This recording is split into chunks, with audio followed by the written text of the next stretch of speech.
Yo, we live? Okay, we live. So, welcome. Yo, we live? Okay, we live. So, welcome back to Calithon Fire Relief 2019. You probably have absolutely no clue who I am, and that's perfectly understandable because I'm not supposed to be here. My name is Schtolteheim, and if you'll permit my nonsensical ramblings for 2 hours, I think you'll like what you're about to see. This is Zwei, the Arges adventure. So we're gonna get right into things here. We have two characters that we play as. We have the female character Pipiro, but that is not her name. Her name is Stop. The male character's name is normally Pockle, but for the purposes of this marathon, his name shall be Dying. In 1 hour and 50 minutes, I assure you these names will make perfect sense. We then get to choose which pet we get to take with us. We can choose between a cat and a dog. In the battle between Oh My Dog and Cool Cat, the Cool Cat always wins. And I have no idea what to call the cat, because I have absolutely no semblance of wit, and I also speak too commonly in absolutes, so instead I'm just going to borrow from Exceed and name the cat Tittle. So, without further ado, I think it's time we get this show on the road. 3, 2, 1, go.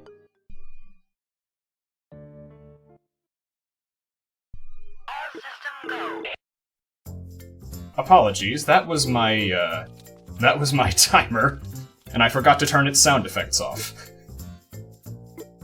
Already starting with technical hiccups. Stinger probably loves me right about now. So what is this game, and why does it exist? This is a game made in 2001 by Falcom, the makers of the Ys and Legend of Heroes series. If you stick around for a couple hours after this run, you can catch another Falcom game being run at this marathon, Ys Origin by Ghost Kumo. But that's neither here nor there. What is here, and right now, is the church that we have to attend. Or at least you would attend it, if I didn't accidentally minimize the window. I am a professional speedrunner, as you can no doubt tell.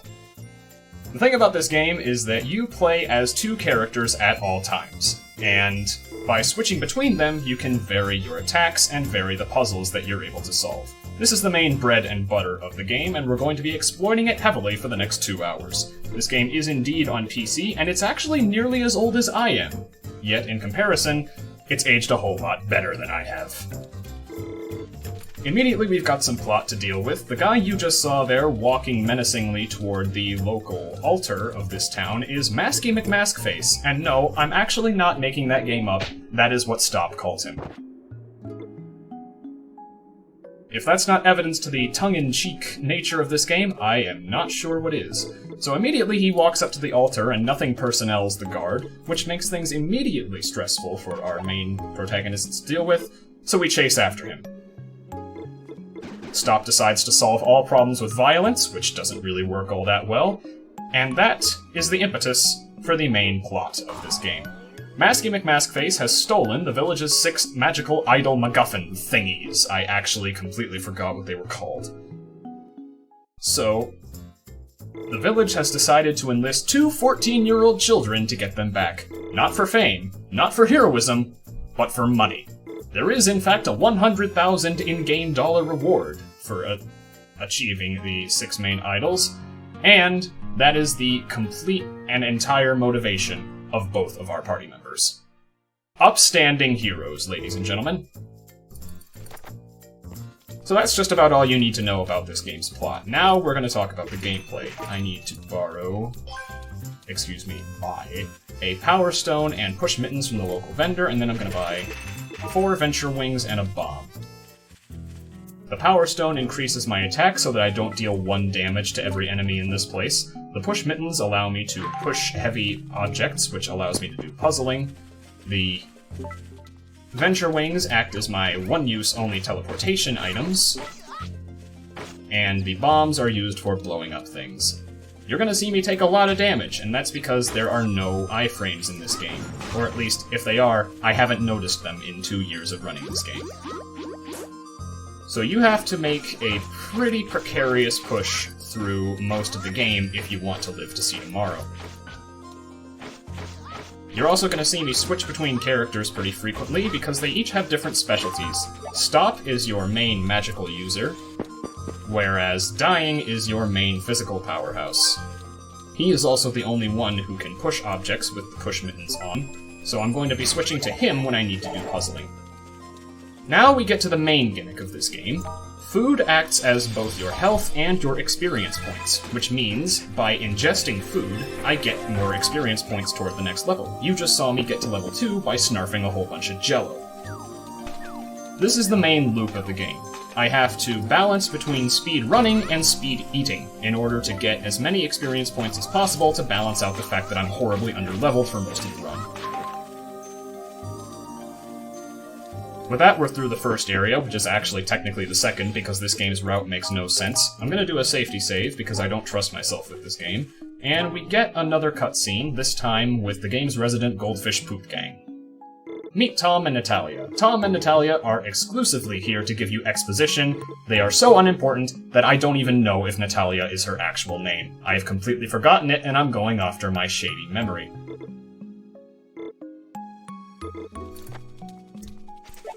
Tom and Natalia teach us about Venture Wings real quick, despite the fact that we already have 4 of them. And now we're going to enter one of the hardest stages in the game, 5 minutes into the run.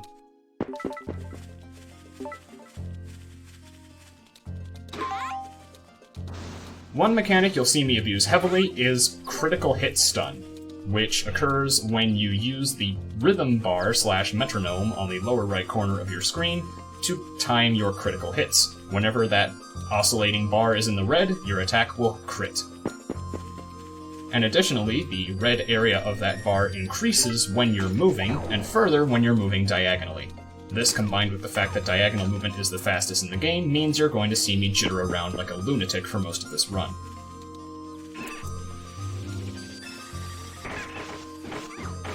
This, combined with the fact that charge attacks, which I accrue by getting a chain of 5 or more hits, hit multiple enemies at the same time, mean that my main method of clearing stages is critically charge attacking multiple enemies at the same time.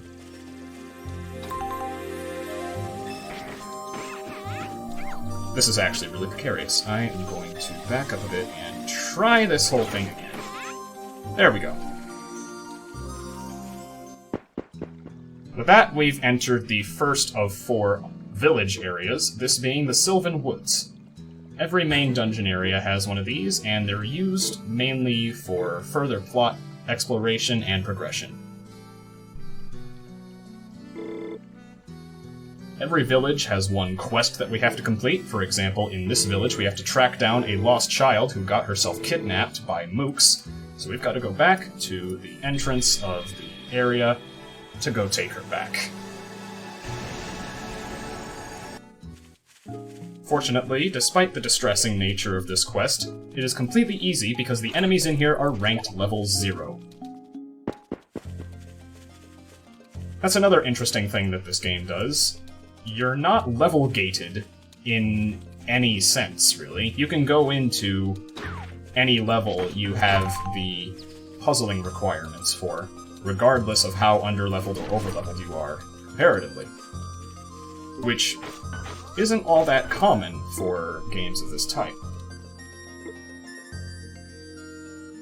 And yeah, the game loads pretty fast. It is nearly 20 years old, so the system requirements here are pretty low. We've rescued the girl, which means now we can claim our reward back at the Sylvan Woods, right after the fairy stops gushing about the sheer heroism of dying.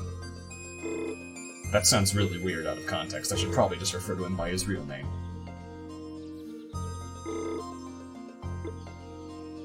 Back to the Sylvan Woods we go, complete with another fancy 3D level transition. And we just talked to her to claim our reward.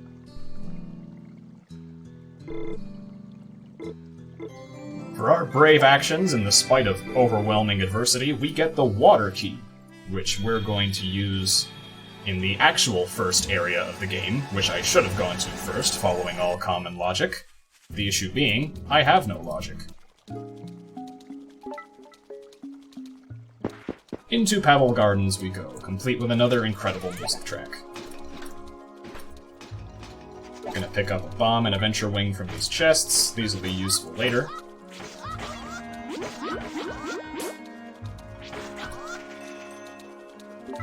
There are several balloons and gates that you'll see me have to pause to kill enemies to open. I can't really help that. There are several rooms in the game that will not open until you've killed all of the enemies within, so there's going to be a lot of stopping and starting throughout these dungeons.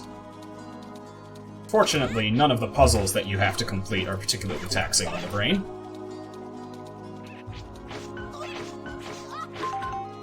And since we're level 3 in here, and we have the Power Stone, most of the enemies in here go down pretty easily.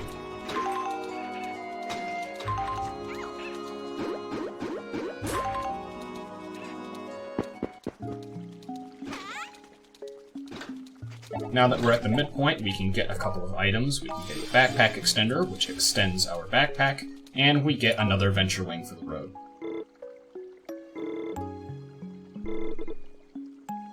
Another conversation with Tom and Natalia. These guys actually have their own pseudo-plot arc that they go through on their own, but I completely forgot what it was about. So I'm just going to ignore it. What's important right now is this next area, which contains the only significant glitch we exploit in the run. That ice is supposed to send you in one direction, depending on the direction you entered it in. However, by attacking at the same time as getting on it, you can cancel your momentum and go somewhere else. The game doesn't expect you to do that, so hidden behind that chest is a smoked egg, which is such an incredible food item that eating it automatically levels us to level 5. We can follow that up with this persimmon item, and now we're level 6, which is way higher than we're supposed to be. The rest of this level will now be a total breeze, so in the meantime, I might as well explain some of the more finite differences between our two party members here.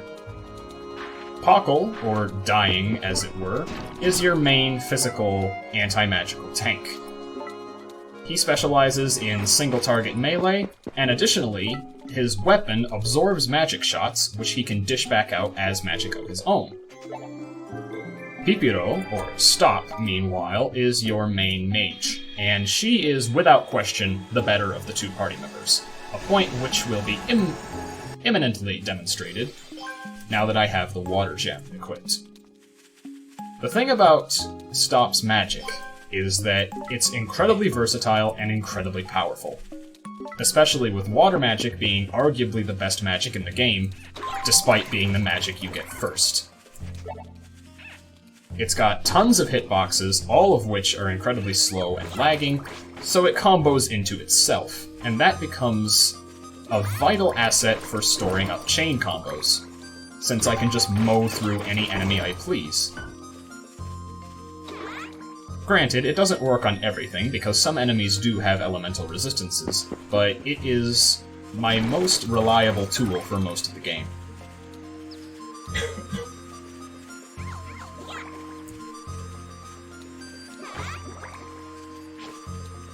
Some simple switch puzzles that are actually a whole lot easier than they look, and down here is a food roulette that randomly gives me food based on when I hit it. You'll never see me turn down food in this run, because food is exceedingly important. It's your main source of healing and your main source of experience, so I need to scrounge up every single bit of it that I can in order to give myself the best advantage possible.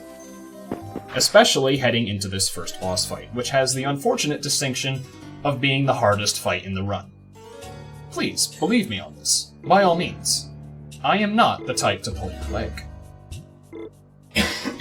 This is Colbert. He's ugly and stupid, so he's automatically the antagonist, and Stop takes particular offense to him because something that is not cute is automatically sacrilege. So we have to defeat its minion.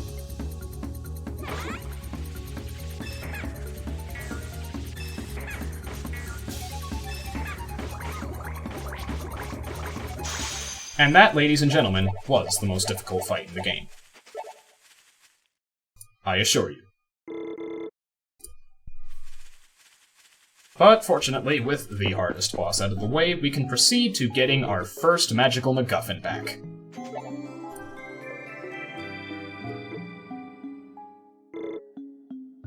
We're gonna warp back to Puck for our troubles.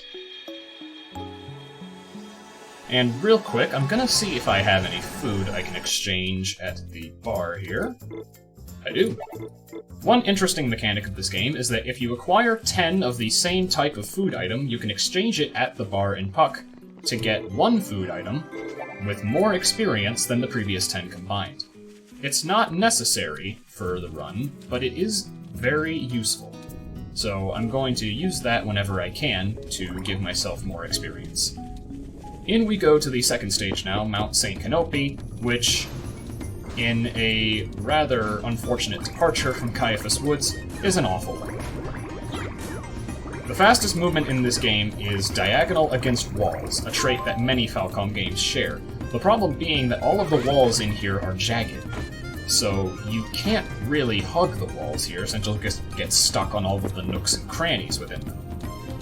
I've got to carefully... I basically got to memorize the hard way which parts of the walls I can hug and which parts I can't, so moving through this stage quickly is obnoxious. Especially combined with these kill-all rooms that feature these enemies with shields. The game likes to target enemies that haven't spawned yet, or enemies that have their shields active, so sometimes I'll do a charge attack and it'll outright whiff.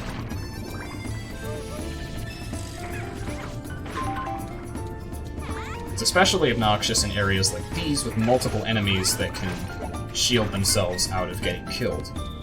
Fortunately though, this stage has actually gone really smoothly, so I've got enough time to hit up this food roulette up here, and it gave me cherries. Those are what I'm looking for, because those are just about the best food item that I can get at this point in the game. Just gotta kill those enemies, and then we're on to the midpoint.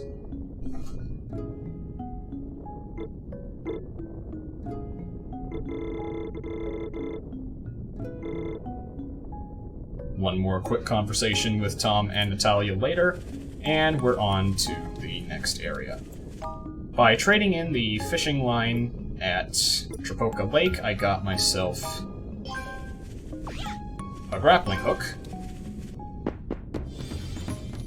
which I'll be using for puzzling down the line. This stage is very obnoxious to deal with, because these dinosaur-looking enemies here resist water magic, so I have to switch off of my water magic and hit them with my base magic, which is more difficult to aim and overall just less pleasant to use. I also need to be careful that I'm not juggling the enemies too much, because that costs quite a bit of time, as you could have seen.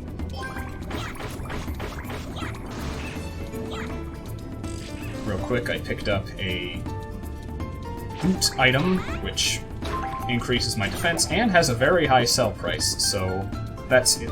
That's going to be its main use down the line. In the meantime, I got some switches to hit.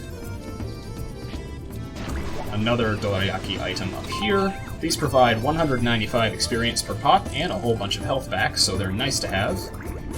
And now we come to an obnoxious kill.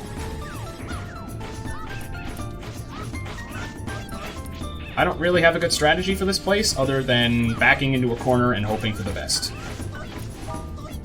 And healing liberally, so that I don't die horribly. One thing you really need to watch out for when you're running this game is that it takes a bit of time to open the menu. And during that time, all hitboxes and projectiles are still active, so it is very possible to die while you're opening the menu and not be able to respond to incoming damage. So that's why I try to use items on my hotbar as much as possible. Fortunately, that stage didn't give me too much trouble, and we've entered the second area, the Salamander's Den.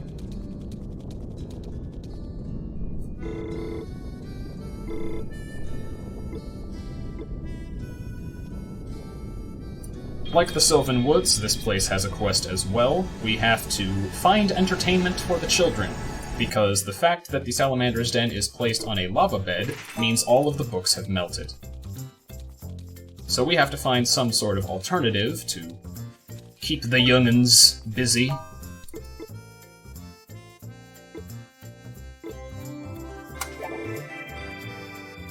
Grab ourselves a picture book, from Dying's little hut. They've actually got a really nice pad for 14-year-olds. I'm jealous, man. If I could find a pad like that I could afford at 14 years old, man, I would be living the dream.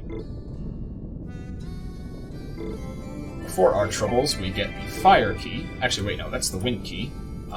Today I learned I'm colorblind, so we're gonna go back to the Calithon Woods midpoint to unlock the wind gate and get ourselves the second magical gem.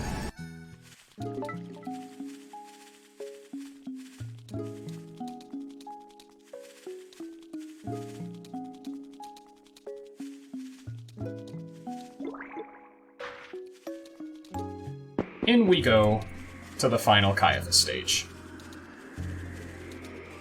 This place features some annoying wind physics, which operate exactly how you'd expect wind physics to operate. So I'm going to be changing in momentum and jittering about a whole lot in this stage, which is never fun. Sometimes it works with me, sometimes it works against me. I don't really know what determines its direction. It's probably just some convoluted RNG equation that I don't have the time to disassemble.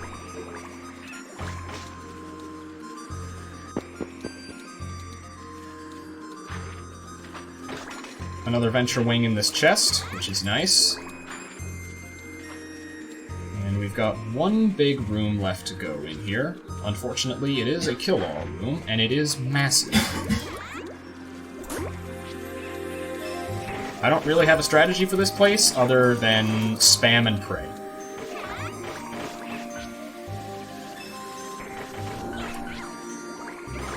Enemies in here can poison you, which is awful, because that can make it much more difficult to keep track of your health. But fortunately, we got through. One more food roulette, and we're through.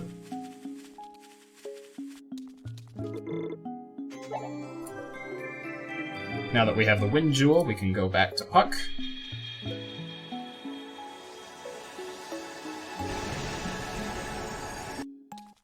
Real quick, I'm going to check if I can exchange any food, and I indeed can. Now we have to make a quick trip over to Dapney Desert. This here is Regenev. He is a slimy, slimy merchant, but he has good stuff. So I'm going to sell some of my trash items here, and I'm going to buy 3 things of dynamite. Going to be using these a bit later on. For now, I'm going to head into the next major area, Clop Caverns, which is even worse than Mount St. Canope, for a variety of reasons. You've got these dogs, which can really ruin your day. And additionally, you have these mushrooms, which you have to push all over the place into these... whatever these are. I don't speak Japanese culture references. There are also these pillars that you have to constantly switch to wind magic to use. Wind magic isn't quite as good as water magic, in my opinion, but it's still pretty nice because it's got a good area of effect. In the meantime, we've got this mushroom that we have to pull over here, and I'm going to try to get the enemies here to lure it over here for me, because I need to spend time killing these guys. Okay, good. They lured it over here for me. They're such good boys sometimes. That's a meatball. I want that meatball. Thank you for the meatball.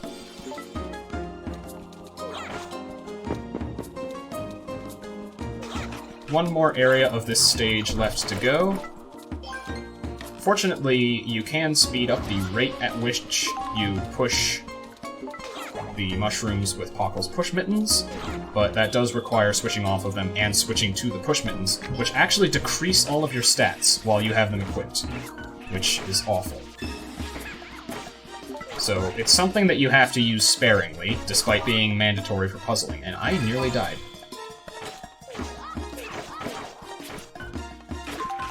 Fortunately, we're through.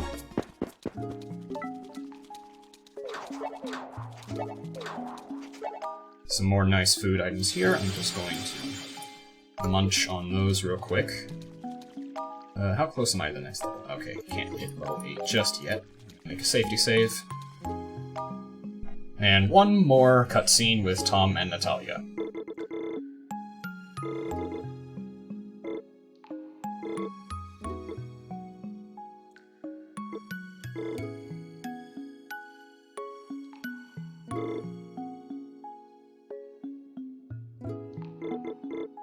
back to our regularly scheduled speed run. We've got to head down here for the next level, and this is where we have to start using dynamite, because they are used both to damage enemies and to blow up these pillars.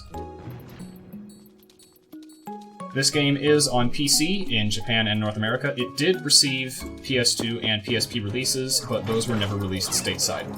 And for all intents and purposes, the PC version of the game is the definitive version. So, if you're interested in picking up this game, I would recommend picking up the American PC version on Steam. That bomb did not blow up what I thought it was going to blow up, so I might be in a bit of a pickle here. But worst comes to worst, I do have a backup strategy. These enemies can confuse you, which sucks because it reverses all of your controls. Fortunately, it's not too difficult to deal with, and it doesn't last all that long.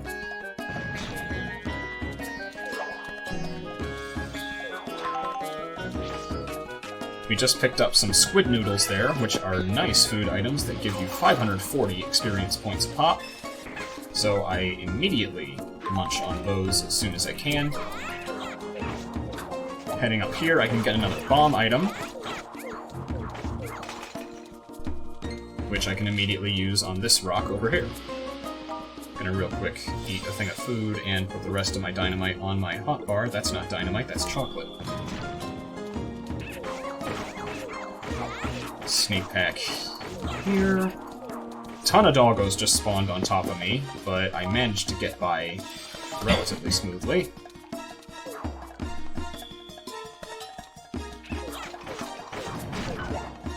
Another thing of squid noodles here.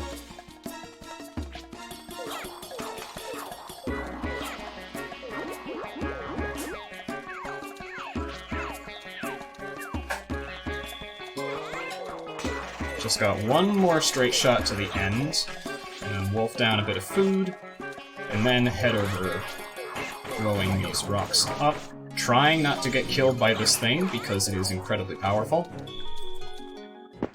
And we're into the Gnome Protectorates. Real quick, we can talk to this guy to get the battery. And then we can head over here to talk to the village elder to get our next quest.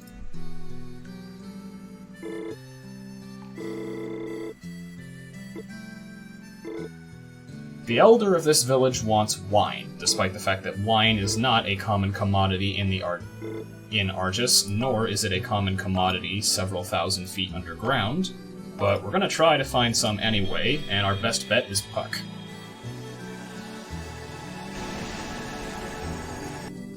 In the meantime, I'm gonna buy a couple more Venture Wings. And in order to try to talk to the mayor about where we can find some wine, we head to Hippolyta Hill.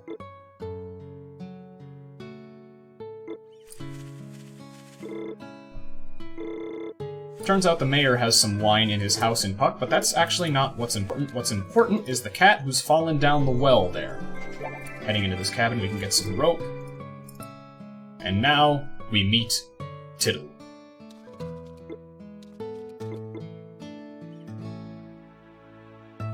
And he's such a cute boy.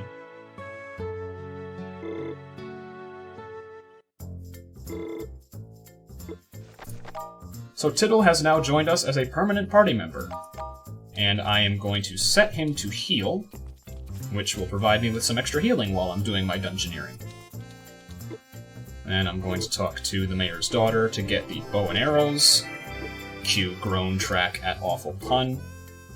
And now we can head back to the Gnome Protectorates.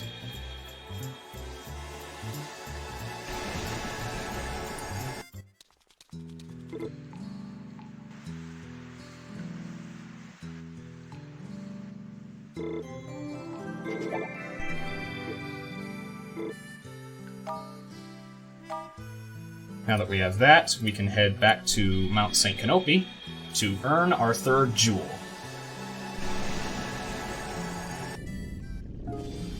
I'm gonna do a quick safety save because this area is very difficult, so I want to stock up as much as I can on food in my hotbar before I set on my way.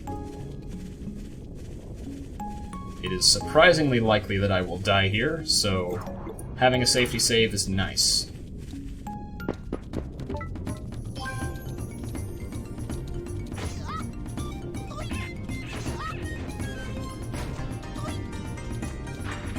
Dying is actually best for dealing with these enemies here, because they fire a ton of magic shots that he can absorb. So, like the other areas in Canopy, my general strategy here is to back myself into a corner and hope for the best.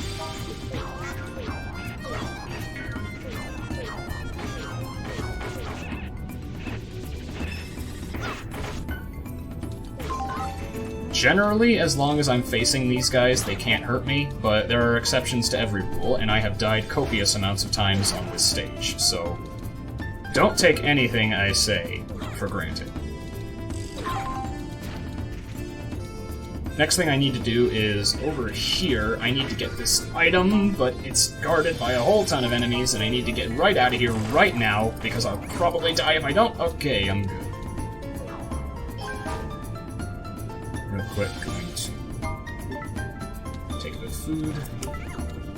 Sometimes the cat gets stuck on things, so you'll randomly see it start a collective, spontaneous breakdance routine if I don't position myself carefully enough.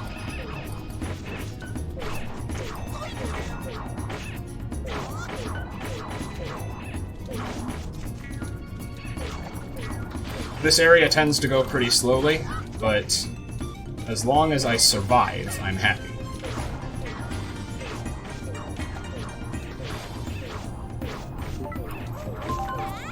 Okay, I'm through.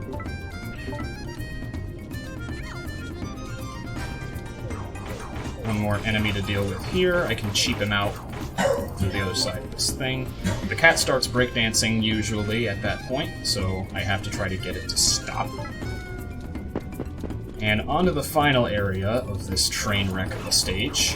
Would you please get out of my way, sir? Thank you. The stage is just difficult to do fast, because there are a whole lot of things that can gang up on you. There's a whole lot of item switching you have to do. Overall, it's just not a good time. But fortunately, we're through.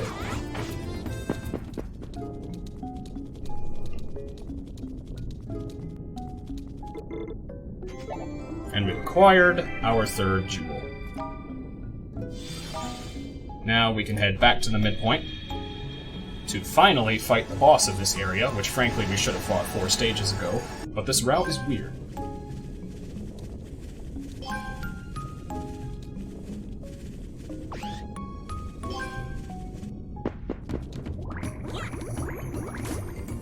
This stage is actually built around speedrunning. There are these trials that you have to complete within a specified time, or the gates will shut on you and force you to redo the stage. Fortunately, they're not all that difficult to meet, so you don't have to push yourself too difficult in order to get through the stage properly. That doesn't mean that I haven't failed them, though. I have absolutely failed them in the past. Just gonna eat that hot dog there, which gives me a good deal of food, and then another kill-all room here, but fortunately I have charge attacks this time.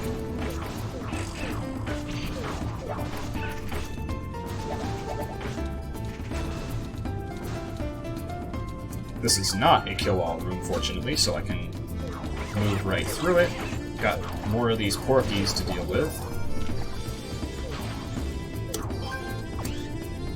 Another use of the grappling hook. Gonna move this guy out of the way.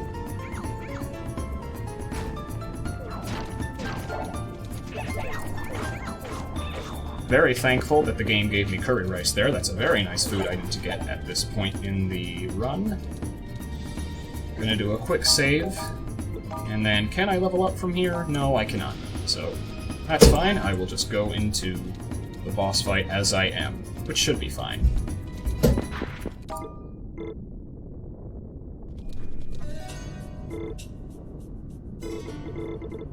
Colbert's mad at us again, and he really doesn't want us snooping around in his business and the business of Masky McMaskface, so he summons a chocobo for us to defeat.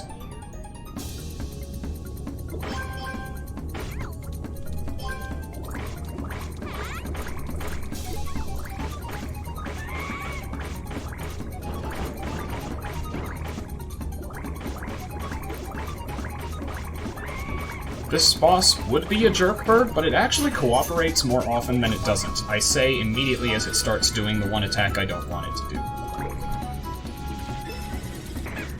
The main thing you need to watch out for with this fight is that after it gets to a certain amount of HP, around 1600 or so, it will attempt to flee from you. So I have to make sure that I kill it before it can fully flee, because if it does, it will heal itself, and that's no bueno. Yeah, you see, Stinger knows what's up with the jerk birds. He's got this down to a science.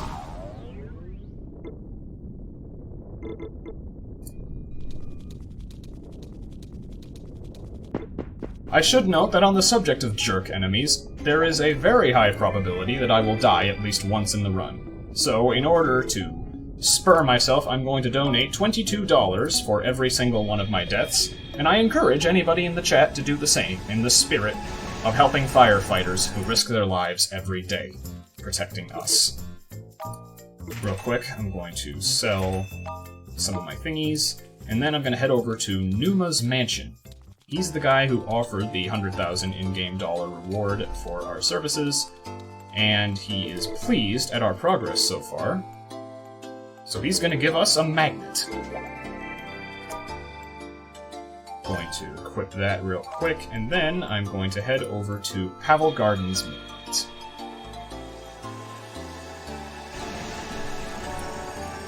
Thank you kindly for the raid, Yagamoth.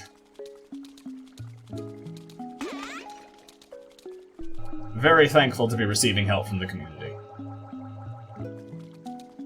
We can use the magnet to move these stone pillars here. And after a bit of tedium, we can enter this area.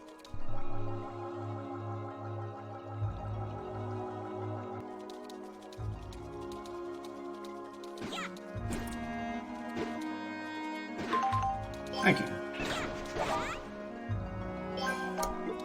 This area introduces some rather obnoxious enemies, as well as some rather obnoxious switches. Most switches in this game can only be hit with non-elemental magic, so I have to unequip my magic stone, hit the thing, re-equip my magic stone, lather, rinse, repeat.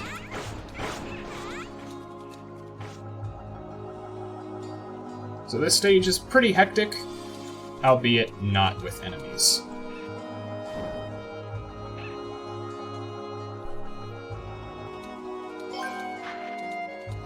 And now we come to the worst kill-all room in the game. We have a massive area to deal with, and tons of enemies within it, several of which only spawn after you've defeated certain enemies. So I'm going to try to spam charge attacks here, despite the enemy's shields working overtime to screw up this run. Get back here, you... Where even are you? There you are. Sometimes I hate these enemies.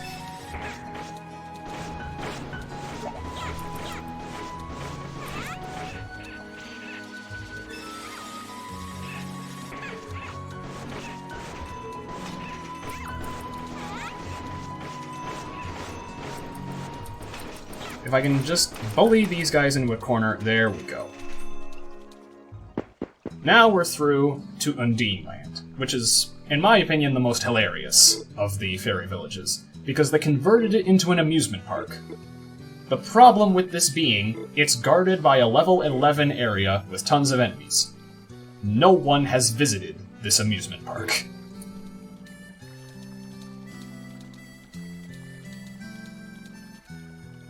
So, our quest here involves trying to generate some sort of tourism within this area.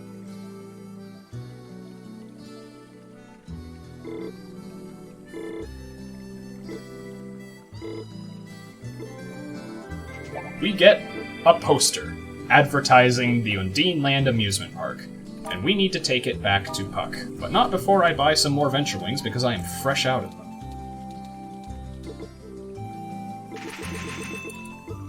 That should be enough for the rest of the run. I only need around 16 total, assuming I don't screw anything up. So I'm gonna go back to Puck.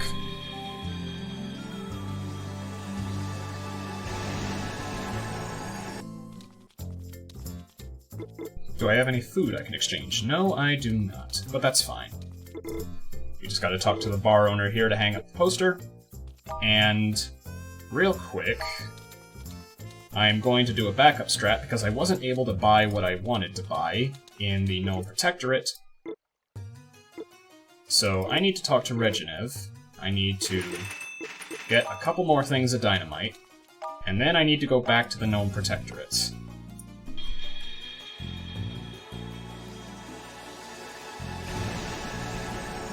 This will cost me a bit of time, but overall it's worth getting the item that I wanted to get.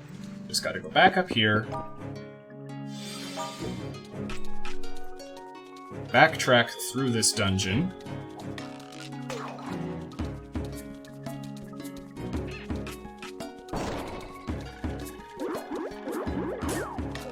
Those enemies are gonna come after me, but there's nothing I can do about that. And then over here, there's a rock I can blow up, which will yield a chest containing Sage's Bangles. They're not all that useful on their own, but I can sell them, and that's exactly what I'm gonna do.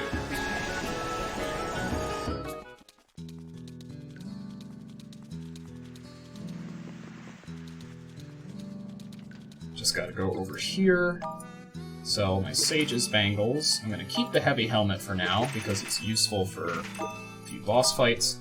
And I got the item I wanted, the Stone Ward. Yeah, that's what it was. I remembered that name. I'm going to buy a couple more Venture Wings for safety. And then it's off to the midpoint.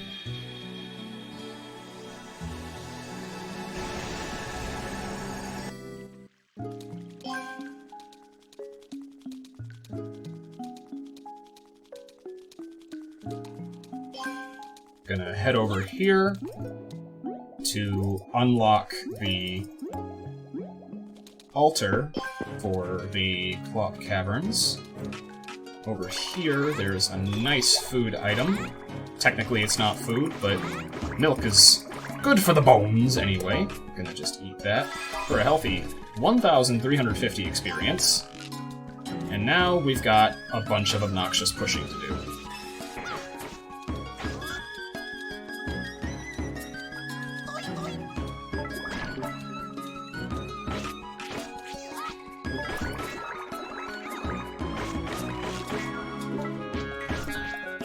These enemies are annoying because they can jump all over the place and ignore your charge attacks, so I have to be careful in how I deal with them. Those enemies are also annoying because they hit like trucks and they can snipe you from basically anywhere if they have a line of sight on you. I'm just gonna kill this guy. Get another thing of milk.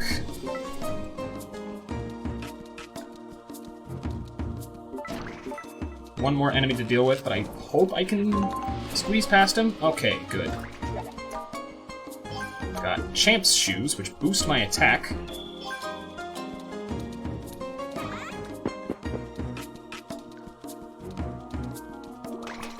Fortunately, in stages that lead to altars of a given area, they only have 2 floors instead of 3. So I'm thankful I don't have to deal with this for all that long. I do, unfortunately, have to deal with this, where I'm trapped with a whole bunch of balloons, with enemies firing on me immediately, and I have to try to get out of here and get my footing as quickly as possible.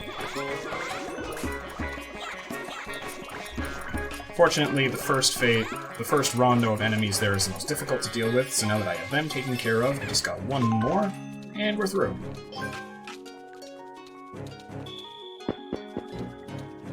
So we've reached the altar, got some very nice food that I can get here, which will get me to level 11, but I'm not going to fight the boss yet. I'm actually going to go back to the Pebble midpoint. Pardon me. And now, I'm going to unlock the altar for that stage.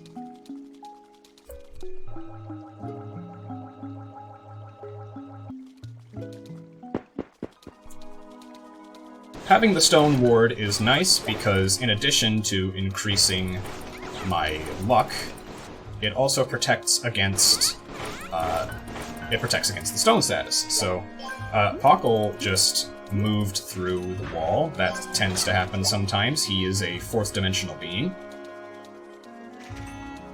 And luck is actually a lot more important than you would be led to believe it is in this game, because luck affects food drops. So luck is intensely tied to your experience gains. Just gonna kill this guy to get the champ's garb. I'm full on food, so I need to eat a whole ton of stuff. There we go. The party now has stomach cramps. Equip this, which also increases my attack. An interesting thing about equipment in this game is that you don't have traditional stat values. Instead, you have stat levels, which correspond to general values. But when you increase a stat with equipment, that increases the stat level and not the actual stat, which means that all of your equipment scales throughout the entire game. So the equipment that I get now is partially going to be used for the very final fight, because it's still good. So we've unlocked the altar, and we're going to head back to the Clot midpoint to acquire ourselves the Earth Jewel.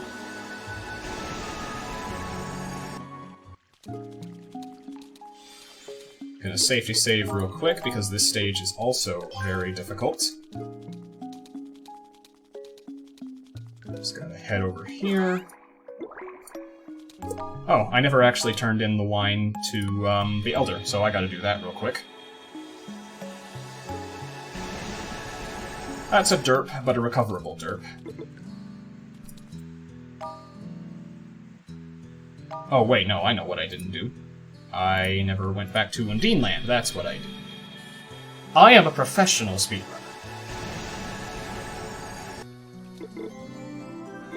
By visiting and talking to this NPC, we get the matching duds, which are useful for nothing other than selling for money, so that's what I'm gonna do.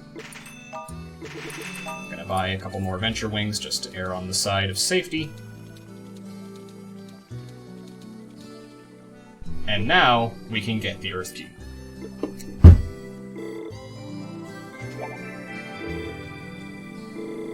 There's always something I forget with the run, but that's just par for the course for me. So now, we can go to the Clot midpoint.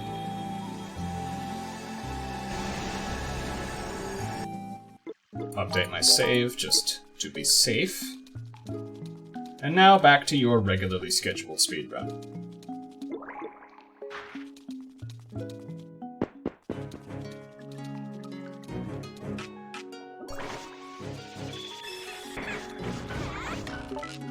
This is another difficult stage to deal with because you've got more of these mushrooms to push in addition to obstacles blocking the mushroom, but you also have a ton of dangerous enemies. These ghost enemies that you see spawning can hit you with every single status in the game if they get a hit on you. So, as you can imagine, being poisoned, stoned, silenced, and slowed, and paralyzed, and probably a whole host of other things that I haven't even discovered yet, is quite difficult to deal with. Fortunately, we have a few food items that we can use to deal with this.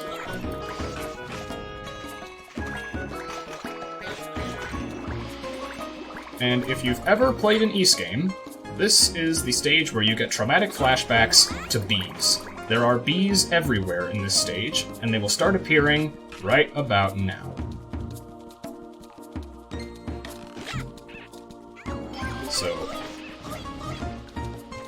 in addition to all of the tons of enemies that I have to deal with here, I've got bees on top of that.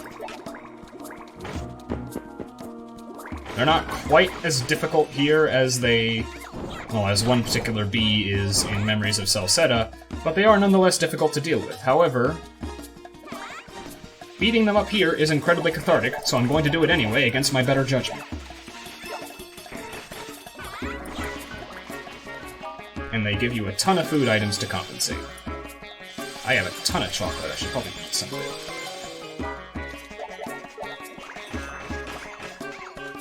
Sometimes there are things more important than speed.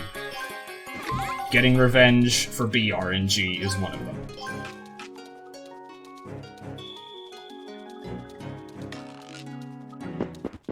We're through that stage now, and we acquire in swift fashion the 4th jewel, Legendary Earth Magic. It completely lives up to its name.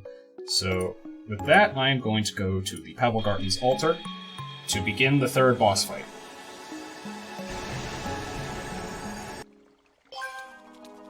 The way this route worked out ended up that you fight these 2 bosses immediately, one after the other. So I'm going to get my inventory ready with metric tons of curry rice, and then in we go with dying this time instead of stop, because dying is actually better for this fight than stop is.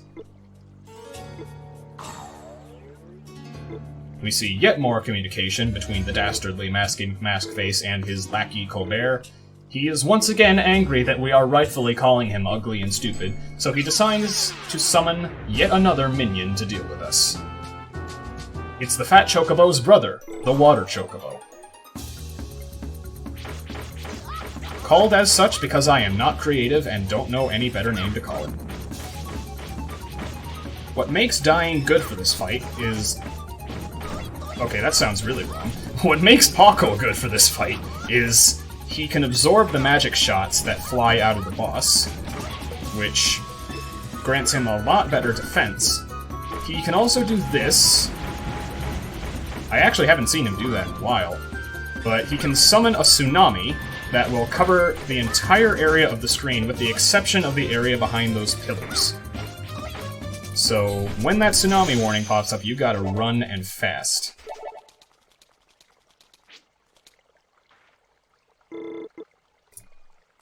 Fortunately, that fight's over with. And we've acquired the 3rd MacGuffin back. Now we're going to immediately go to the Clop Caverns altar to fight the 4th boss.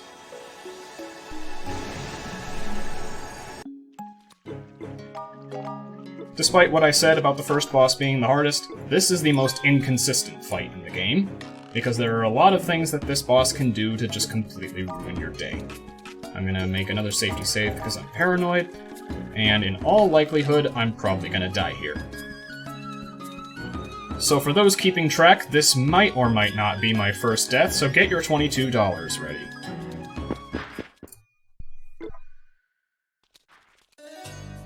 Colbert is shocked that we got here so fast, because he has not come to the realization that there is teleportation technology, so he summons Rock Lobster, a lobster made of rocks. And he's got a strange manip that I'm going to try to do. Oop. Yes! Okay. This is what I hope the boss does. Bosses can only face a certain number of angles, so when he uses this ranged attack here, if I position myself just right, he will continually whiff. Unfortunately, he doesn't always do this forever, so the fight invariably goes off the rails at some point. This is what I bought the Stone Ward for. Having resistance to getting stoned against his tail attack is very nice. So, if he doesn't give me what I need, then I try to range him out with charge attacks. But it looks like he's gone back into his projectile. Can he keep doing this for the rest of the fight, maybe? Hold that pose, please! Thank you! That was actually a really good fight. Unfortunately, we were too late. Masky McMaskface has completed the first step of his plan. And in the meantime, we get an FMV cutscene.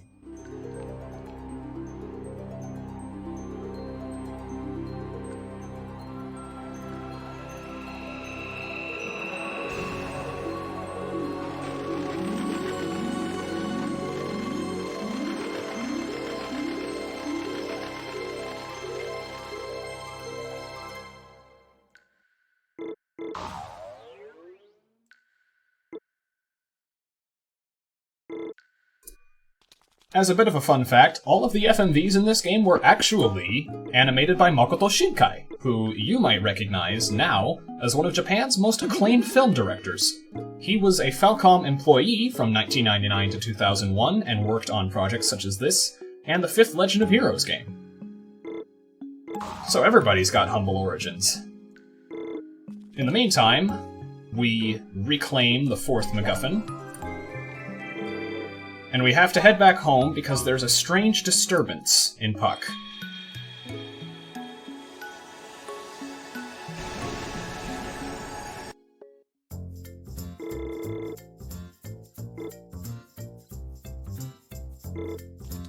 Real quick, I'm gonna head back down to Daphne, because Regenev has a couple of items that I want, and I also need to get rid of some trash in my inventory. I don't need empty things anymore. I'm gonna sell my heavy helmet and my heavy wrists to buy Santa boots. I know that doesn't seem like an equivalent exchange, but those increase my attack by 4. Actually, wait, no, they increase my luck by 4, is what I meant to say. And then we can head over here and buy earmuffs, which increase my luck by 2. This has the effect of giving me a whole ton more luck than I'm supposed to have, which hopefully will increase the food drops I get throughout this stage. Welcome to Appliest.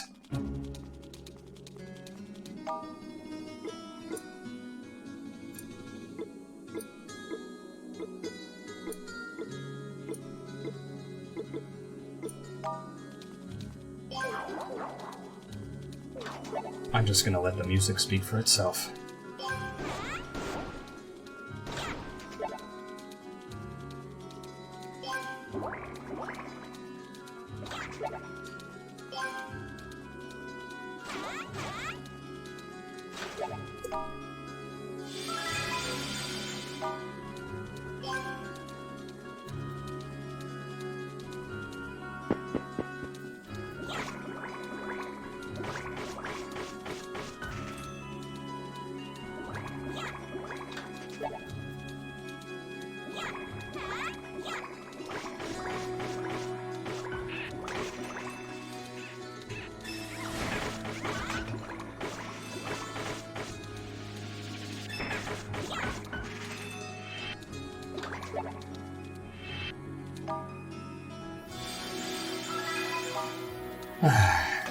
Sorry, I just love the music to this place.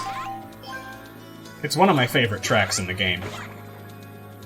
In a soundtrack that's already excellent. So the main drop I'm looking for in here is apples. Because if I save up 10 apples, I can trade them in at the bar in Puck for a melon, which gives me something like 2,200 experience. All I need to do within this stage is save up at least 5 apples, because the boss of this area drops 5 apples himself. So that's just a nice thing that worked out with this run. That's what a lot of the late game boils down to, balancing how much luck you have versus how much attack and defense you have. In the meantime, I'm gonna charge attack these guys, because they can be deceptively powerful.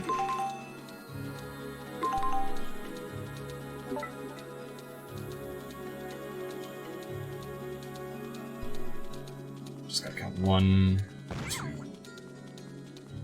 3, and turn.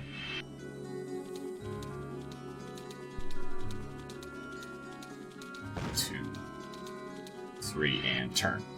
Okay. That doesn't do what I thought it did. I remember hearing from somebody that there was a thing there, but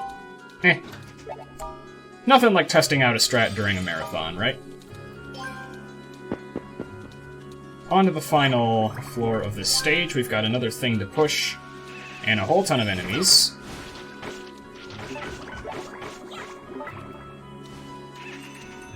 Sometimes these things can get stuck, but fortunately, you can actually use the magnet to push them, to pull them around. So there's a nice anti-frustration feature. These things can never actually get stuck. After you get the magnet, anyway. For our troubles here, we get a melon, or we don't because our bag is full, but we can remedy that. Now we get a melon, and we are close to level 14. I want to eventually be level 15 before this boss fight, so I'm looking to be right on track to meeting that.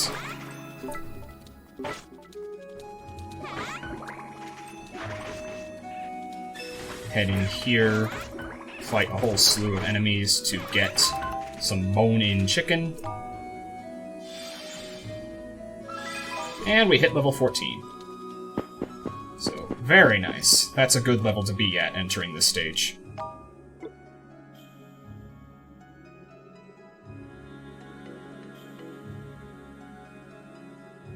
One more segment with Tom sans Natalia here. He went off and ran into the dungeon on his own, despite the fact that you always have to abide by the buddy system when you're in here. I mean, seriously. That is Dungeoneering 101. So they've gotten themselves into quite a bit of a pickle here. But we don't care. We care about getting the Light Jewel, the next on our list. And that will take us over here.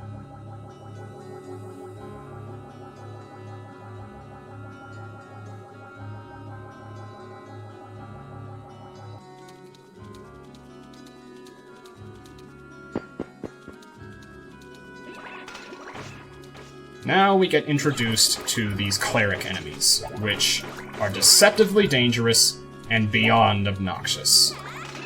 Most notably because they significantly impair my ability to come up with different adjectives to describe things. We get a bomb for our troubles, and we get magic carpets to ride on. One detail I really like about this stage is that throughout Appliest, you can see Puck in the background below you. As you get higher and higher into the temple, you can see more and more of the continent. You can see all of Arges in the background now, and I don't know why I like that detail so much, but it blew my mind the first time I was playing. The game also knows when to keep it cheeky, as evidenced by this sign.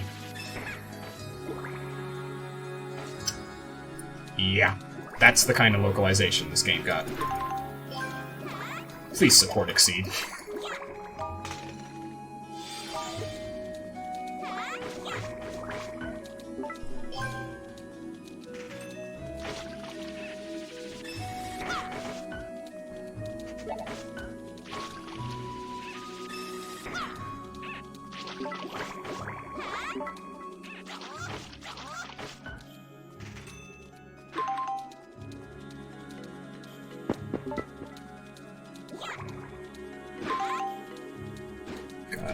A rondo of switches to hit over here. And now for this room. This room is quite dangerous because there are 6 switches I have to hit, which means I have to unequip my magic, and there is a veritable slew of enemies all throughout the place. I am quite flush with food, so I'm just gonna snarf down all of my chocolate because it's not really useful. And I get puckleberries. These are actually really nice, because, wow, 4 health. That's not nice. Because I don't have to worry about conserving puckleberries to turn into the bar later. I can just use them whenever I want, because they give a lot of health and little experience. So I don't have to feel guilty about it.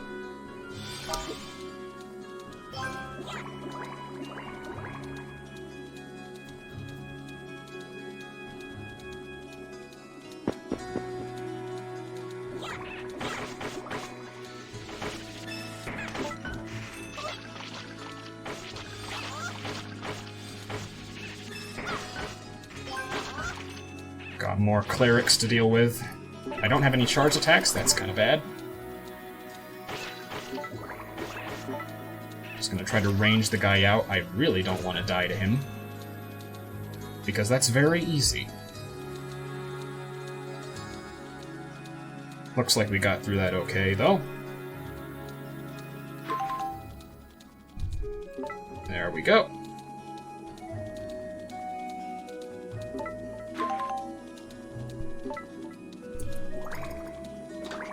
Just got one more Venture Wing to pick up, and we're through to the treasure room.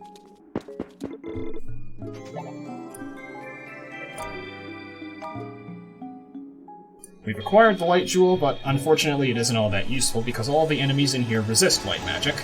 So we're just going to continue with our salvo of regular elemental magic for the time being.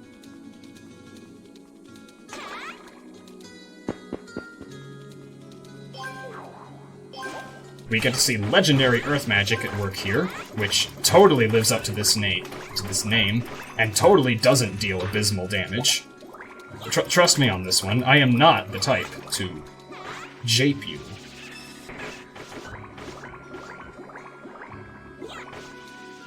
Got some enemies behind this thing to hit because I screwed up entering it.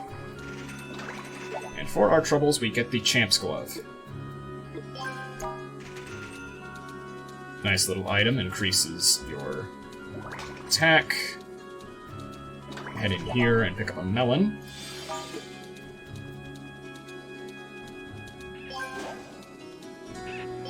Head down here. There's a lot of jewel swapping in this stage, so I'm a fair bit slower than I'd like to be. But one more melon, and we're at level 15, which is our target level for this area.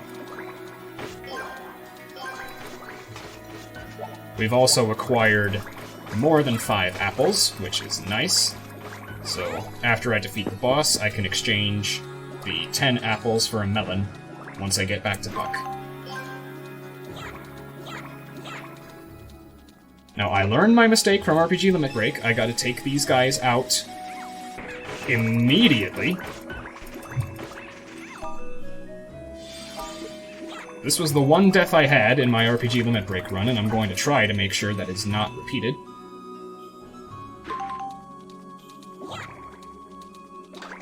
Get a thing of milk here. Milk is strong for the bones.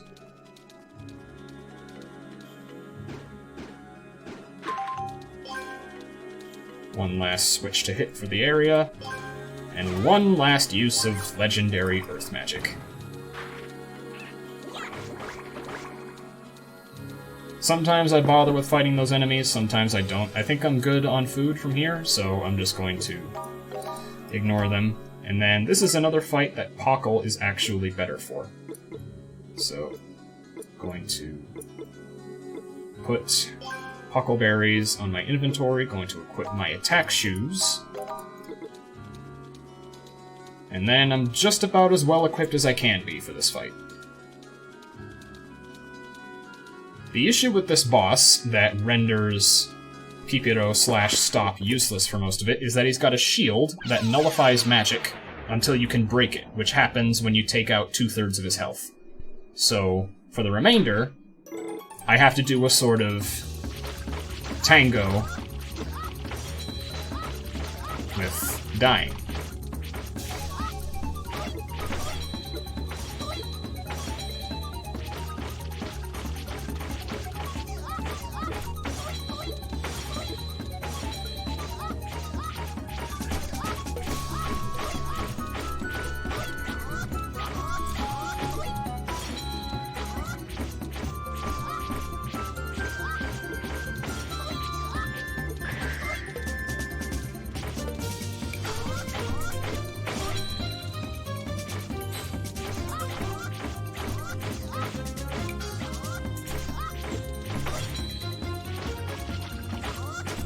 His shield should be coming off any time now. There we go. And now I can use the charge attacks I've accrued to blow him into smithereens.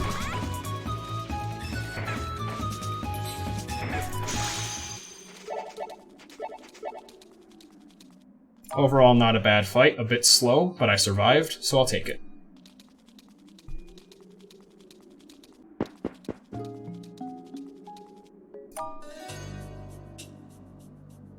And now, we have to come to a rather sobering realization.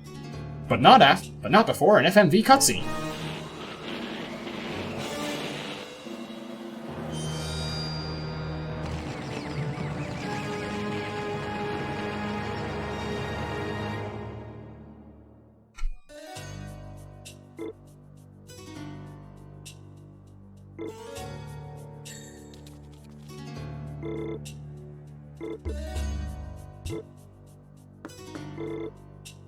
So, one auxiliary reason that Dying had ventured on this trip was because he actually did have some heroic ambitions within him.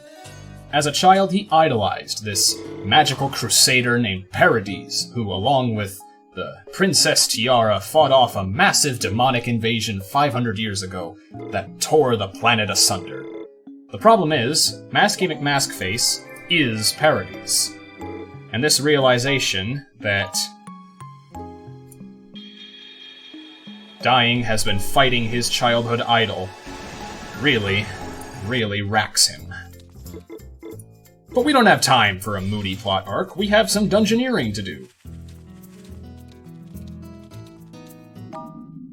Over to this strange passage that has suddenly opened.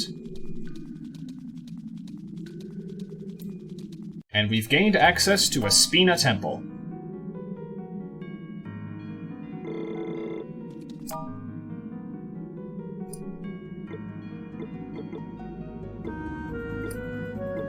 Going to put some of my things back on. I've got one dynamite that I need to equip real quick. Put my magnet on, put my push mittens on, and then put my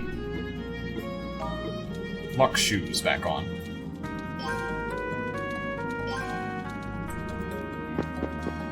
With that, we've entered the first area, Hell's Halls, also known as the place that always gets me banned from marathons whenever I say it. The main object of our desire here is lemons, because by exchanging 10 of these at the shop in Puck, you can get a sorbet, which gives you something like 4,000 experience points.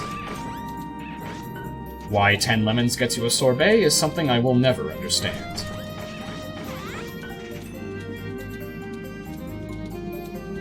I'm going to ignore that, actually, because you don't actually need to hit it. Instead, we're just going to blow that up with a spare dynamite, and onward we go.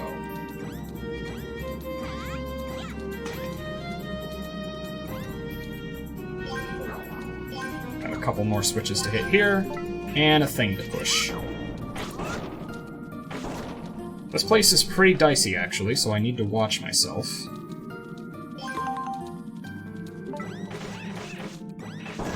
Gonna kill some of these bats to try and get a lemon. Didn't get any, unfortunately, but I already got like 3 through this area, so I'm already doing a lot better luck-wise than I typically do.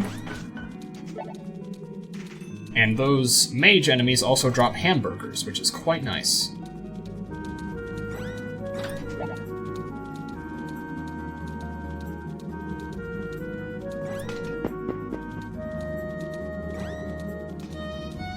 Continuing on, we've got a bit of a maze to go through, but fortunately it's not too taxing. Just gotta power through this area. Put my good gloves back on. Blow up this guy. Did he drop anything? No, he just dropped money. There isn't really any use for money anymore in this run, so it doesn't matter that I pick up money drops from them. Another enemy to hit here.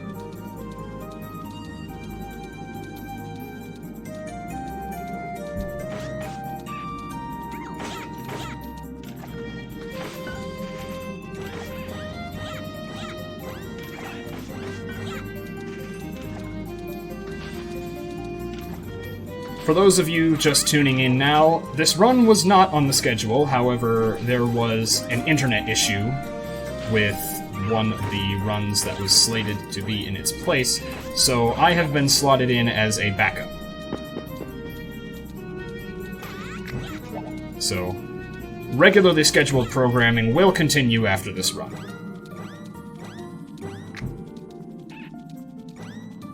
Also, as chat mentions, sometimes when running this game, I have to hit a function key to access items on my hotbar. The issue being, I never unbound F12 off of my taking a screenshot button. So, whenever I press F12 for the 12th item on my hotbar, I take a screenshot. To date, my screenshot folder is 328 files.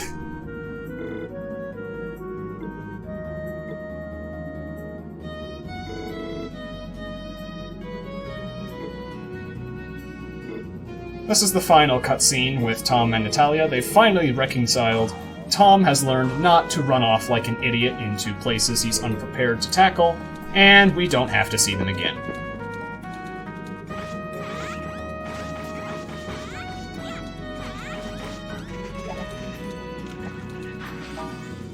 Gonna have to equip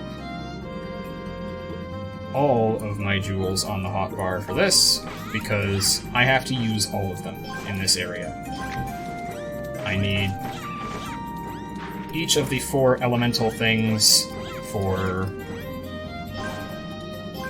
unlocking these barriers, and I need the light jewel for actually lighting the candles in each area.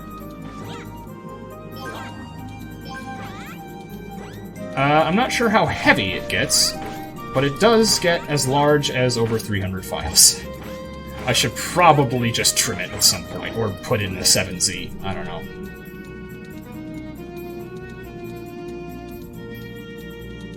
Got 2 more areas that I need to light, one of which is hopelessly filled to the brim with balloons. These Kanji Tatsumi-looking enemies are deceptively difficult because they actually have a ranged attack, which you wouldn't expect from an up-close and personal enemy like that.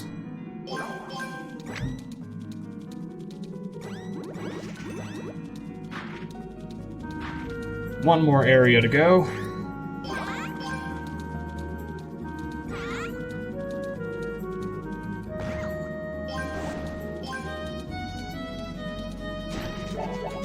More puckleberries, which is strange. I don't usually get this many in a run, but they're good healing, so I'll take them. And it's better than quite a bit of the other stuff I could be getting right about now. With that, all the 4 areas are open.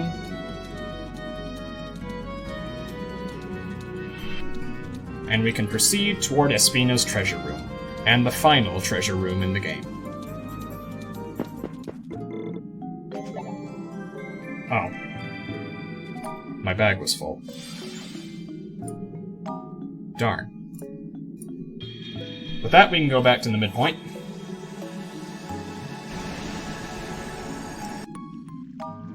Going to unload my inventory just a bit. I have 4 lemons, which is actually less than I thought I had. And then I'm gonna eat some of my huckleberries. That should be good.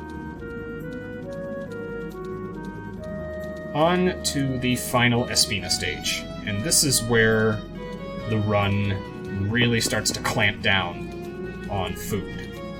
There's a lot of food I have to get here, such that I really need to be level 17 by the time I'm done, and I think I entered the wrong stage. No, wait, no I didn't, I just have to go over here. I got a tad sidetracked temporarily, but we're fine.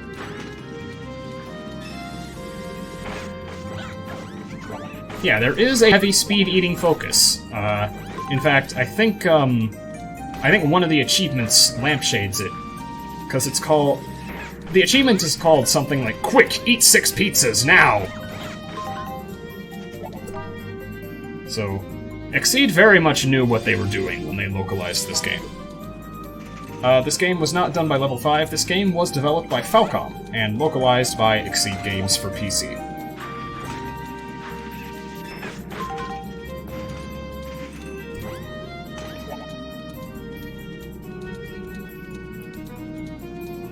Yeah, you just eat pizza.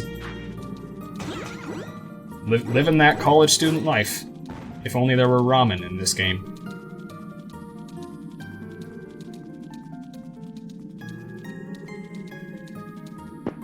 We've reached the Espina altar, and in all likelihood, I'm probably gonna die here. So I need to make sure I'm absolutely ready to take on this area. Okay, I hit level 17, which is very, very good. Then I need to load up my inventory with as much food as humanly possible. That'll work. The issue with this boss is it hits like a truck, but it runs like a Corvette.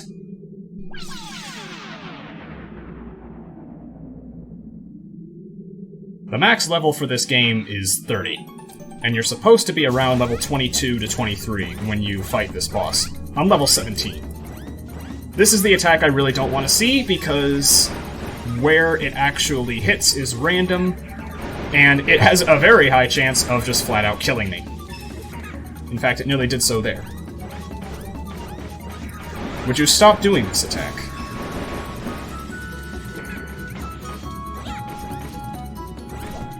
Almost all of this boss's attacks can one-shot me at this level, but I really don't have the ability to grind for more levels at this point, because there just isn't enough... There aren't enough resources. Fortunately, he's almost dead. I just gotta get one more good charge attack in. Make sure to stay far away from that attack, because that can one-shot me, and he's dead. Holy moly.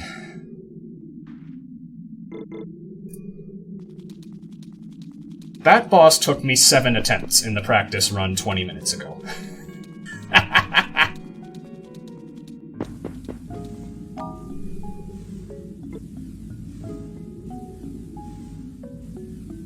Unfortunately, we are yet again too late to stop Masky McMaskface.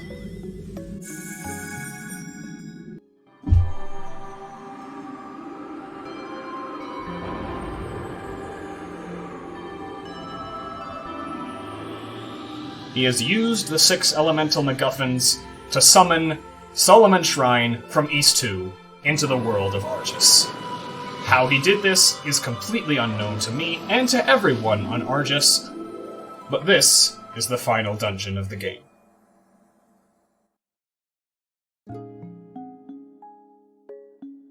His motivation for doing this? He was lonely. That maiden that he just freed from her self-imposed cage is Princess Tiara, which was his companion during the war 500 years ago. He basically had this whole shtick about, I could not bear to see you so solemnly oppose the demon force all by your lonesome. Please, allow me to shoulder the burden. I'm not lonely at all. I swear it to you. But now that his goal is done, he's just going to walk right out and leave her there. Kids, if you're looking for relationship advice, it is generally not a good idea to leave your unconscious girlfriend lying on the floor. I just want to stress that. However, that's not important right now. What's important is the fact that we've acquired all 6 of the magical MacGuffins back, so we can finally complete the quest that we were given at the very beginning of the game.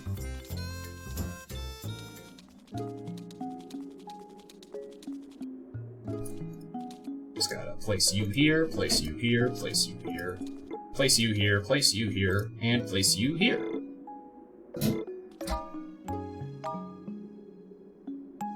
One more warp for good luck.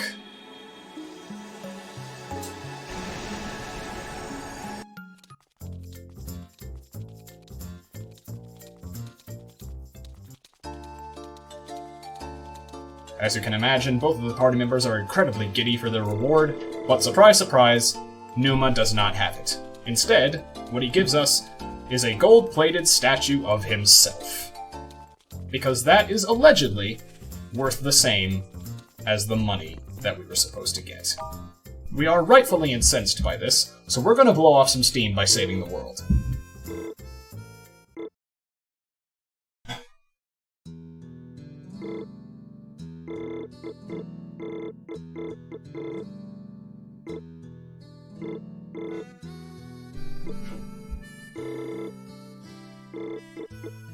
Tiara explains here that she and Paradis fought against a massively powerful demon 500 years prior, and in order to defeat him, they sealed him within the ruins that Paradis just summoned back. So, like all good JRPG stories, we've got to fix the mess he made.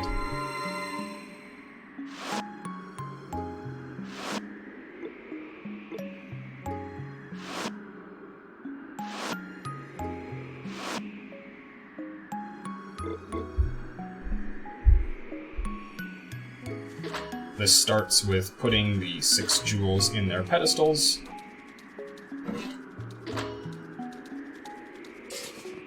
What did I name the cat? I named the cat Tittle, in honor of Exceed's practices with constantly naming cats Tittle. I am a shill, and I am unapologetically proud of it. With the 6 magical jewels in place, we open the road to Serpentina, but we really shouldn't enter it right now because we gotta get those jewels back. Tiara collapses on the ground, which is understandable when you haven't had to use your legs for 500 years. Real quick. Just gonna nab these back. I'm gonna rearrange my inventory. Magnet. Where are my push mittens? There are my push mittens. And then grappling hook and stoneboard. Oh. And my luck shoes. Can't forget my luck shoes. Ended up with only 9 melons out of 10, which is fine. You don't need the sorbet that desperately. Anyway, in we go.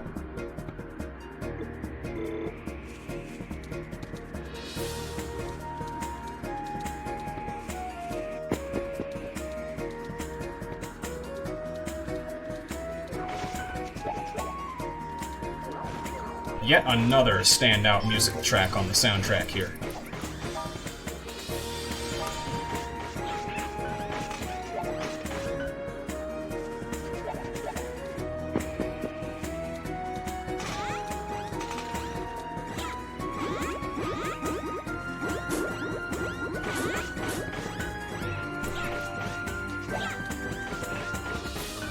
I use this area as effectively a final rush to make sure that I get all the food I need to level up. My target is to be level 21 by the time this stage is said and done. Or rather, by the time this general area is said and done.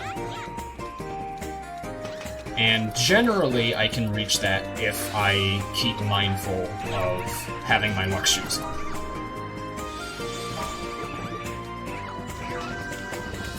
I do, however, stand a significant risk of dying here. I might actually die here. Yeah, I died. That's an annoying problem with the menus in this game.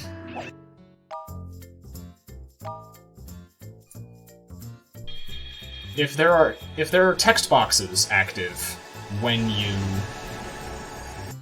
open the menu, you actually cannot use any items for some reason.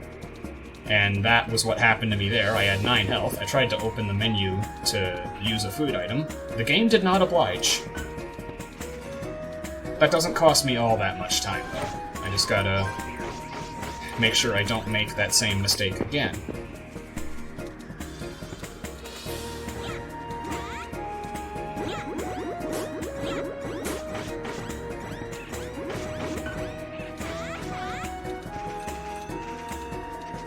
Some nice chicken there.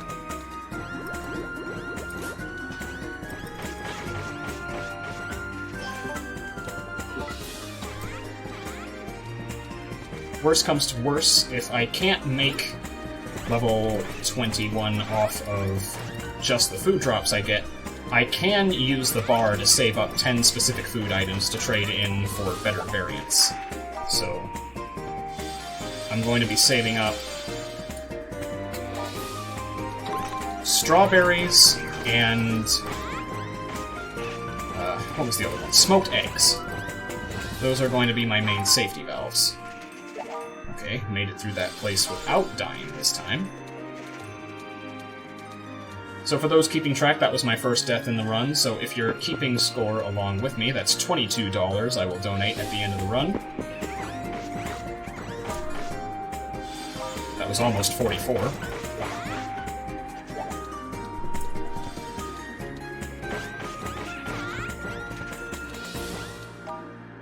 Got a thing I can blow up here. It'll give me a nice food item, so I might as well pick it up.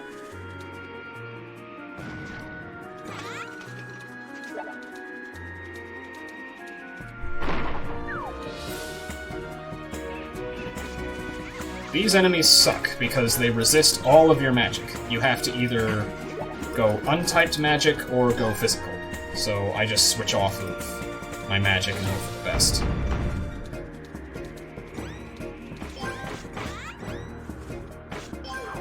This place also gets rather annoying because it sicks a whole ton of doggos on you. This is why I picked the cat. Nobody likes these doggos. They're bad doggos.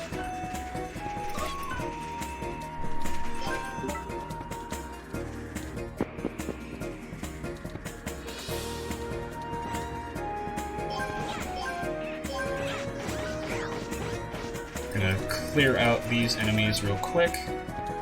And then I'm gonna go back here for the last use of the grappling hook.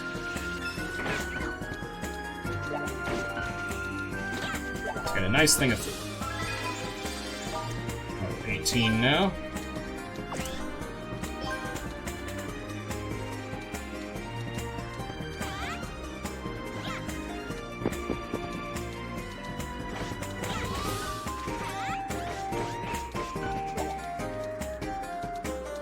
Generally, I try to kill everything I can as long as it's not inconvenient or out of the way, because the more food I have, the better, regardless of speed.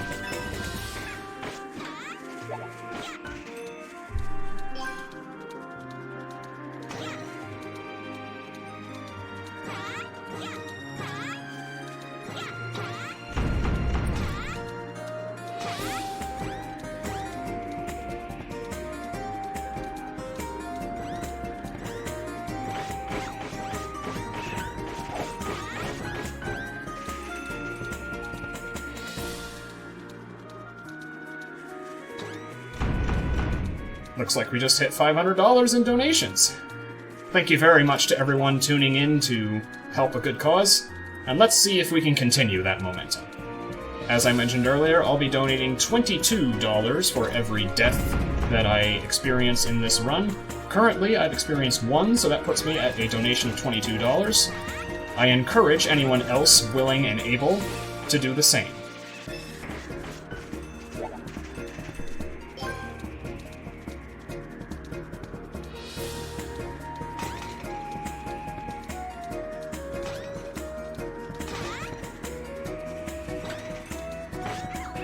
One more annoying kobold to deal with, and then we should be able to blow these guys up.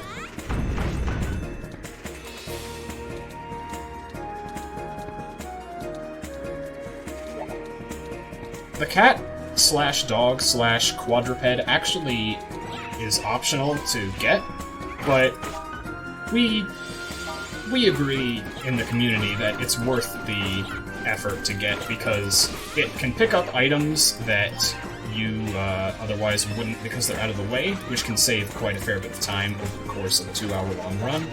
And it only costs 30 seconds. Plus, it's cute. And nobody is going to tell me that I should deny a cute incentive. That's just not how I work. We've reached the Serpentina midpoint. I'm going to safety save just to be extra safe, and then is there anything I can eat? Yes, there is stuff I can eat. We've gone so high up in the sky that there's snow on the ground. Blow this up real quick. That'll be our last use of dynamite in the run, and we've reached level 19. And this is where the food scrounging really begins in earnest. These night enemies drop smoked eggs, and these gargoyle enemies drop strawberries.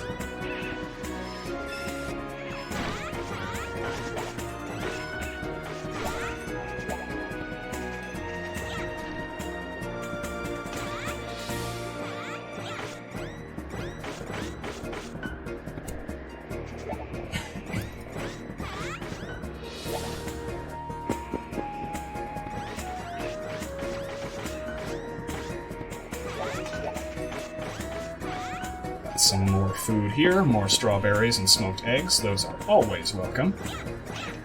And then we've got these enemies. They, like the weird blob quagsire looking things, are resistant to all of your magic, so usually I just go untyped.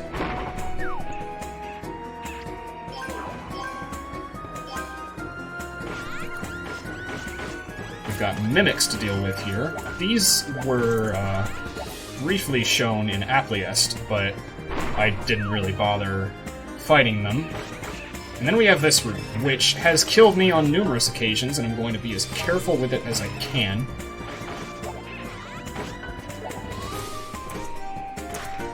Okay, we're through. Some milk here for good luck. A ton of enemies here. But light magic just chews through them. Light magic would be my favorite magic if you didn't get it so late. But nonetheless, I am happy for its service.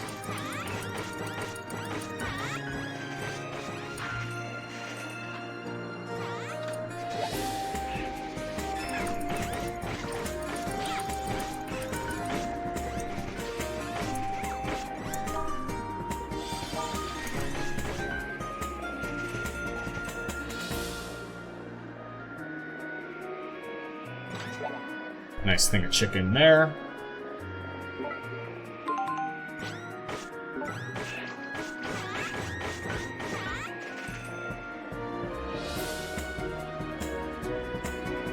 We've almost reached the end. Just got, I believe, 2 more levels to go.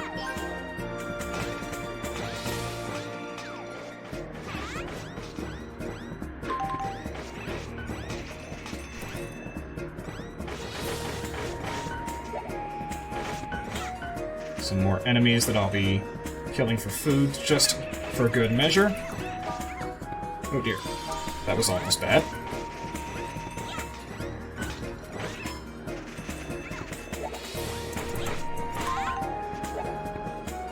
I've been having really good luck with strawberries this run, so if worse comes to worse and I can't...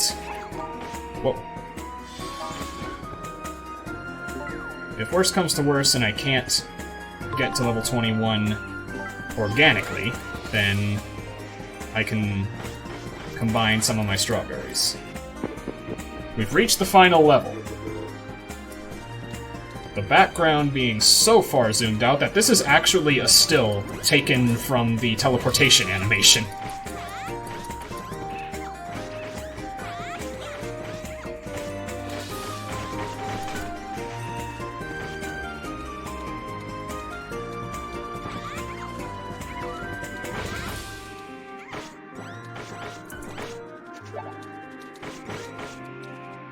That guy is dead as a doorknob.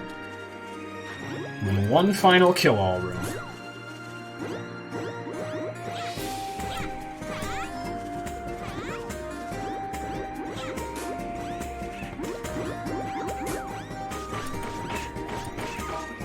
Oh, that was almost bad. I've been having really bad luck with smoked eggs this run, but my strawberry luck seems to be making up for it, so I should be okay.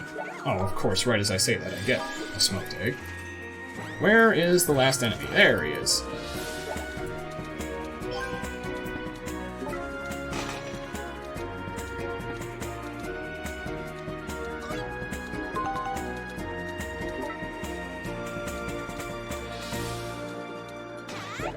Get that food item there, that is very important. That's also very important. That is a head item that boosts my attack.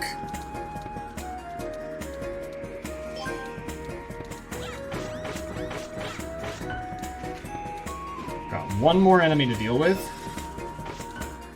And we're through Serpentina.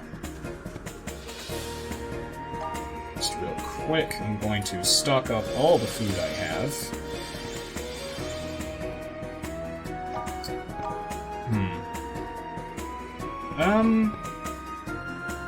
This won't even be enough to get me to level 21. Yeah, I'm going to go back to Puck. Just to be extra safe.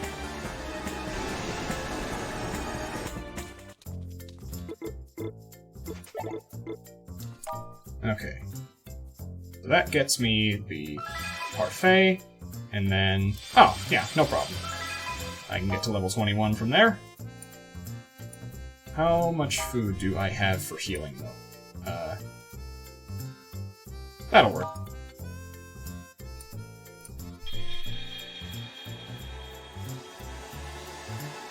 So the game has nearly drawn to a close. I'm going to equip Dark Magic for this fight. This is the one use it gets in the run. Then I'm going to put my inventory chock full of healing. 25 attack is where I need to be. Actually, wait, no it isn't. 26 attack is where I need to be. One final safety save. And onward we go.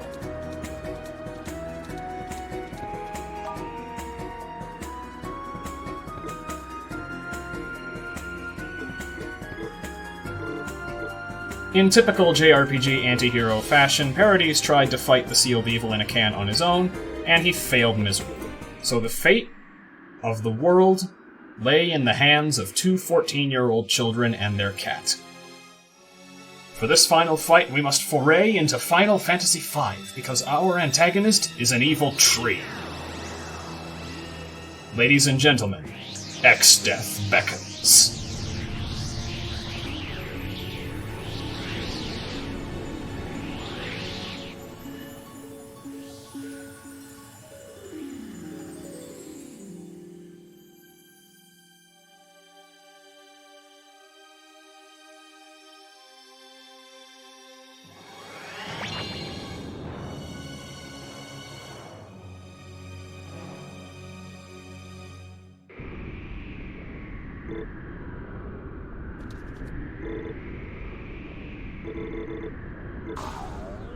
The first phase of the fight is the only use of dark magic in the run. It's got a 4-directional projectile hitbox, which is very nice for hitting both of these two hands at the same time. So I'm going to try to get through this phase using as little healing as I can stand.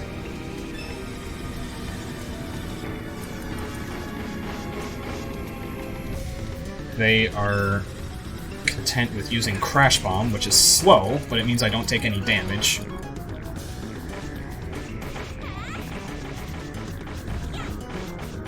Okay, Holy Extinction is not all that bad. It's kind of like Eternity in the Reaper fight, except it's a lot less damaging.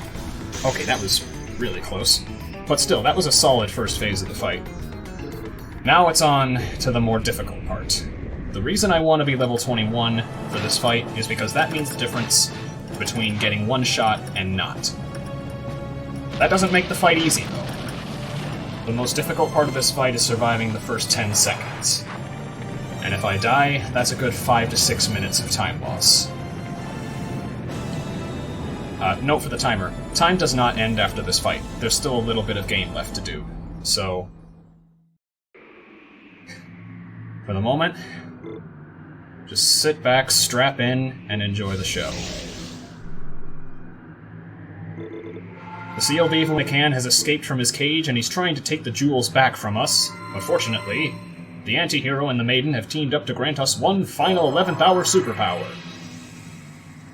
And this is what we'll be using to take him down.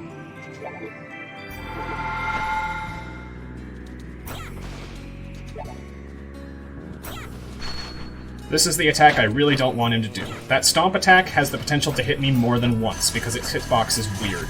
So, I can potentially take most... It can potentially take most of my health down. Or all of it, if I get unlucky.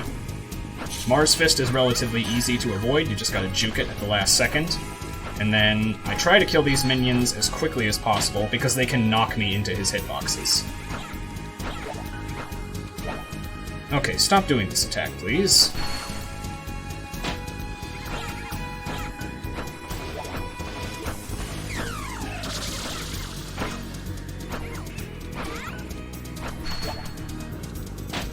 That was really close.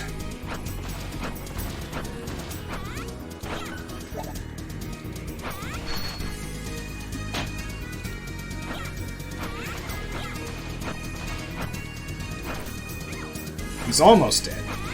He just really wants to lengthen this fight. And he's down.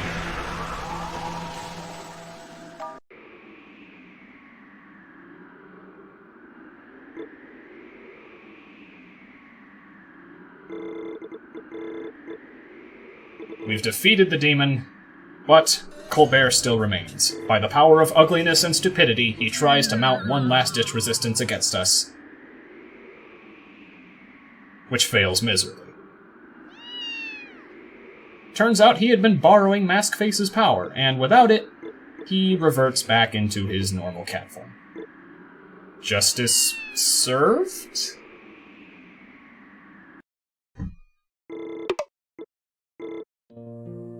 With that, the main game is done, and all we've got to do is saunter over to the ruins to reseal Serpentina and end the game.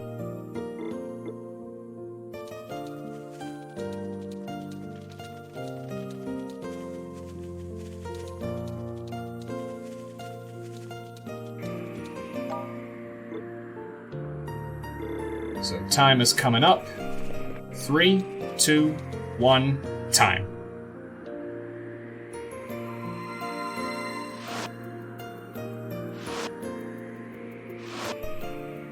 So, nice thing about the end of the run, Tiara immediately gives feedback on our performance in order to make sure that we're better equipped for next time. Today, the recommendation that she gives us is to stop dying. I told you these names would make sense. I told you! And with that, that is the end of Zwei, the Arges adventure.